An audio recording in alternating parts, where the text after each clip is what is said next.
Mostly तो actually मुझे पता भी नहीं था कि मेरे को डॉक्टर बनना है, कि जो हो लाइफ में उसका जोक बना दो। और दोपहर का कुछ तो क्लास था, तो लंच के बाद आ रही थी नींद और मैं सो गई। मतलब कैसे बनाना है, दूसरे रिसर्चेस पढ़े कैसे वो लिखते हैं, कैसा उनका मेथड था। तो अगर पास्ट में जाना है ना तो मैं वो केवमैन के एरा में जाऊंगी। क्यों पढ़ाई करना है तुम लोग को इतना। हाय देव्स। हाय। कैसा लग रहा है इस पॉडकास्ट पे आके? वैसे तो अच्छा लग रहा है, बट क्या ही अब। तूने बोला पॉडकास्ट करना है, काम धंधे है नहीं घर पे, ना तुझे ना मुझे, तो आ गई। सही है। देख, फिर भी कोशिश करते हैं थोड़ा प्रोफेशनल रहने की। I know it's very tough, पर ठीक है, देखते हैं कैसा चलता है अपना। ओके। अ, तो देव्स, तू पूरे हॉस्टल की थेरेपिस्ट थी जितना मुझे पता है। ठीक है। सब लोग तेरे पास अपने प्रॉब्लम्स लेके आते थे, और तू है कि तेरे लिसनिंग स्किल्स पहले तो फैंटास्टिक, फिर तू जो एनालाइज करके ऐसे अच्छे से एक्सप्लेन करती थी सबको। We all of us miss that. तो मुझे हमेशा ऐसा लगता है कि अगर ये हमारी देव्स डॉक्टर नहीं बनती तो वो क्या बनती? तेरे लाइफ का प्लान भी क्या हो हाँ, सकता था? Good question. मोस्टली तो एक्चुअली मुझे पता भी नहीं था कि मेरे को डॉक्टर बनना है। मैं कंफ्यूज ही थी। मुझे बस पता था मेरे को बायो पसंद है एंड मैथ्स आता था बट पसंद नहीं है। तो वही पे मेरा चल रहा था कि क्या करूँ क्या नहीं। तो अगर डॉक्टर नहीं होती तो there are two three options जो मैं हो सकती थी। एक, शायद मैं आर्ट्स की तरफ साइकोलॉजी लेती। नाइस। नहीं तो मैं शायद बीएससी माइक्रोबायोलॉजी या ऐसा कुछ लेती। राइट। तेरे लिए काफी सूटेबल ब्रांचेस थे वो, पर ठीक है, यहाँ पे भी तू काफी फैंटास्टिक जॉब कर रही है हॉस्टल में। ठीक है। देव्स, मुझे ये बता कि ये एमबीबीएस का जो अपना था, बहुत लॉन्ग ड्यूरेशन था। इसे सरवाइव करना थोड़ा हार्ड था। काफी बार ऐसा लगता था कि नो यार, भाग जाए यहाँ से। सो ऐसा कौन सा एडवाइस है जो तुझे मिला, जिसके साथ तूने ये सब सरवाइव किया और तू शेयर करना चाहेगी? एडवाइस तो इतना नहीं मिला था क्योंकि अपने को सीनियर्स नहीं थे। बट मेरा खुद का ये होता है हमेशा कि जो हो लाइफ में उसका जोक बना दो and just survive that phase. One मंत्र जो मेरा हमेशा रहता है कि दिस टू शैल पास। कि जो भी है जैसा भी है, एग्जाम भी है तो एक दिन ना एक दिन खत्म हो जाएगा। तो that was one of my मंत्रस कि जो भी डिफिकल्ट टाइम है दिस टू शैल पास, वही लगता था। और बाकी एग्जाम्स वगैरह बोलो एमबीबीएस में, तो मेरे को वही लगता था कि मैं डेट्स कैलकुलेट करती थी। मतलब कि okay this is the last day, 5 days more, 4 days more, 3 days more. और फिर जिस दिन एग्जाम खत्म होगा मेरा मोटिवेशन रहता था कि कोई तो वेब सीरीज देखूं या कुछ करूं। या मेरा मेन मोटिवेशन रहता था कि सोने को मिलेगा। So that's how I survived. तू खरगोश और वो सब गाजर। सही है। तो देव, हमने बहुत मेमोरीज शेयर की है साथ में।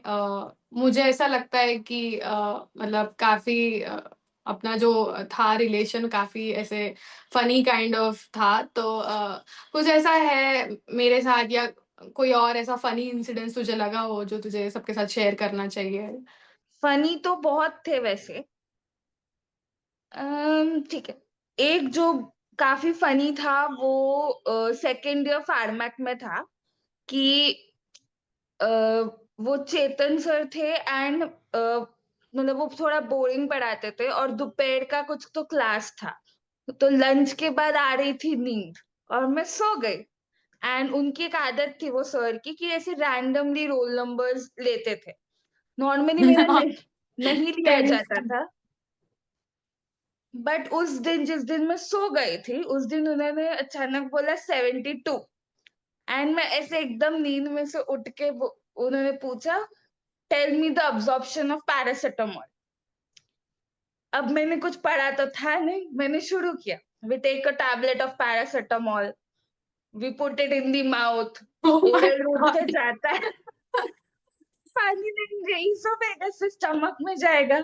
अब इसके आगे क्या बोलूं? तो थैंकफुली उस दिन जो मेरे आगे बैठे थे, उन्होंने वो बुक खोला एंड मुझे इशारा किया कि पढ़ लूं मैं, एंड मैंने ऐसे थोड़ा थोड़ा से अटक अटक के एक्टिंग किया कि मैं अटक रही हूँ बट मैं पढ़ रही थी, एंड फिर उनको मैंने बता दिया कि स्टमक से अब्जॉर्प्शन हो जाएगा, और जो भी पैरासिटामोल का अब्जॉर्प्शन था, फिर plasma protein binding and stuff.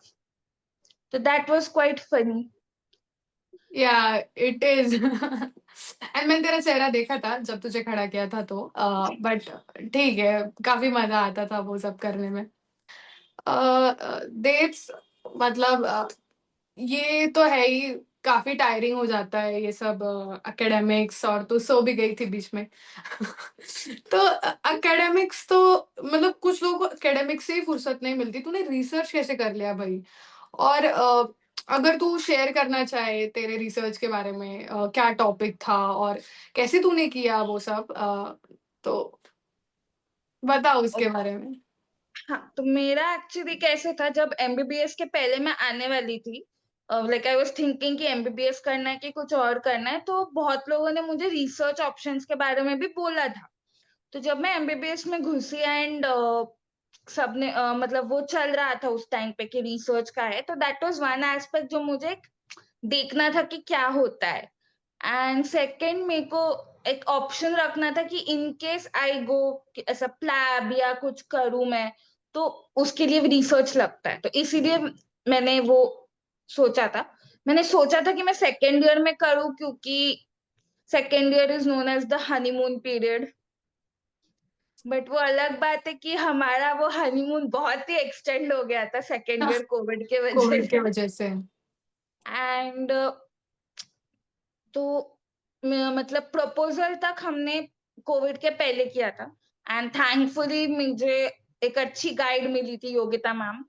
तो टॉपिक वगैरह में उन्होंने मुझे हेल्प किया था, बट फिर there was a long pause in my research क्योंकि कोविड आ गया था। फिर जो सेकेंड ईयर में करना था मुझे थर्ड ईयर में करना पड़ा। एंड उसके बाद उनके गाइडेंस में सब क्वेश्चनर्स और ये सब पढ़ा था, मतलब कैसे बनाना है, दूसरे रिसर्चर्स पढ़े कैसे वो लिखते हैं, कैसा उनका मेथड था, तो उधर से हमने बहुत डिस्कस किया एंड सब हमने सोचा कि कैसे करेंगे। तो बेसिकली मेरे रिसर्च का टॉपिक था कि मुझे हमें फाइंड आउट करना था prevalence of pre diabetes in under graduate students.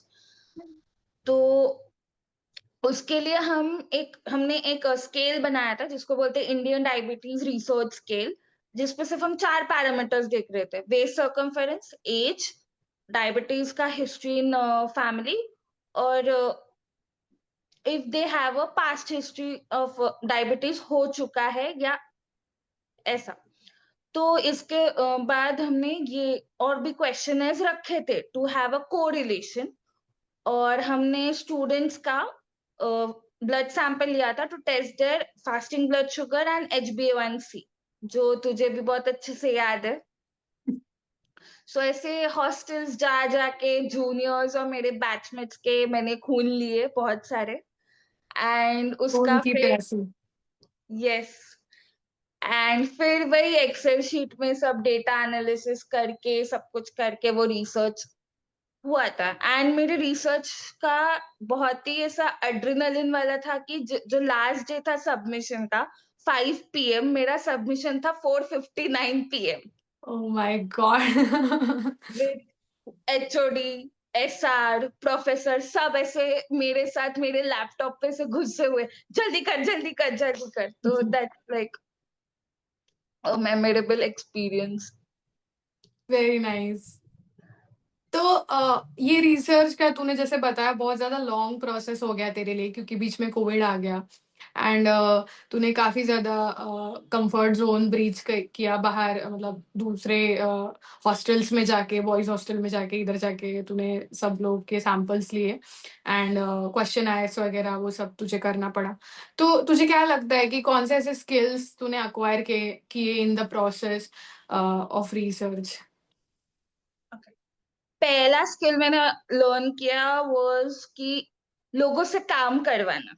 जो पैथ लैब वाले लोग थे, उनसे बार बार कोऑर्डिनेट करके उनको वो हॉस्टल तक ले आना। दैट डिफिकल्ट है। इज हाँ, दैट इज वन। ये कि तुम एक सेकेंड या थर्ड ईयर के स्टूडेंट होके तुमको तुम्हारे से बड़े लोगों से काम करवाना है तुम्हारे लिए। सेकेंड, मुझे हर सीआर और हॉस्टल रिप्रेजेंटेटिव से बात करना पड़ा। So for an introvert like me it was going out of the comfort zone. या फिर मैंने सीखा कि इन जनरल अगर रिसर्च ओरिएंटेड सीखा तो आई लर्न कि लोग रिसर्च लिखते कैसे है, how you are suppose to present your idea. फिर हाँ मैंने खुद का भी जो रिसर्च लिखा तो खुद को कैसे प्रेजेंट करते हैं ना साइंटिफिक लैंग्वेज, वो सीखा। डेटा एनालिसिस सीखा, डेटा को कलेक्ट कैसे करते हैं वो सब सीखा, which are core PSM things. तो वो सब सीखा।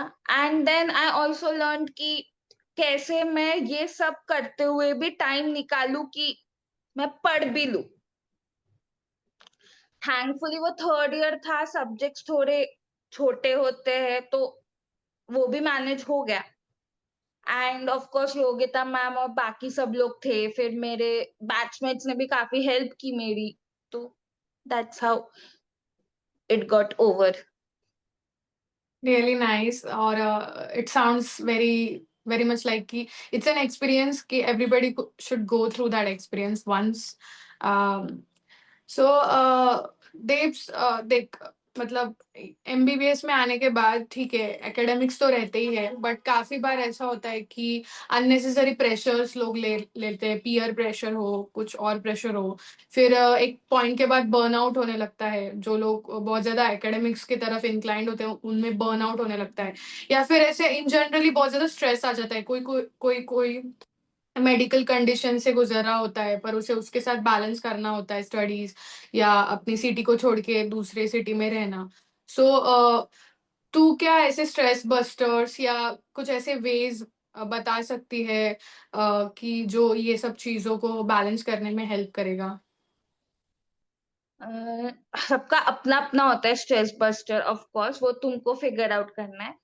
अगर मेरा बोलूं तो ऑब्वियसली मैं जैसी हूँ कि बहुत ज्यादा स्ट्रेस आ रहा है तो मैं सो जाऊंगी। That's one of my biggest stress buster. Just Panda second, things.